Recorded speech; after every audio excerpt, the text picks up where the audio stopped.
বাংলাদেশ জাতীয়তাবাদী জাতীয় স্থায়ী কমিটির সদস্য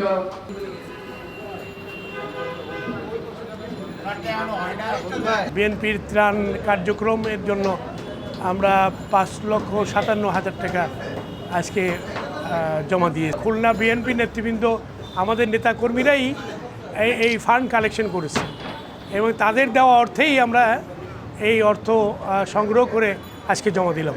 আমরা এই বন্যার্তদের মাঝে দাঁড়ানোর জন্যে আমার কিছু বন্ধুবান্ধবকে আমি এমনি বলেছিলাম, তারা স্বতঃস্ফূর্তভাবে আমাকে বাসায় দিয়ে গেছে। আমি কারো কাছে চাইতেও যাই নাই, কারো কাছে নিতেও যাই নাই। তারা যারা স্বেচ্ছা আমার কাছে দিয়েছে তাদের ত্রাণ এবং আমার ব্যক্তিগতভাবে আমরা 1,44,350 টাকা আমি এখানে দিলাম। আমরা আশা করি পরবর্তী সময় আমরা এই ত্রাণ অব্যাহত থাকবে, আমরা আবারও ইনশাল্লাহ দিতে থাকবো ইনশাল্লাহ।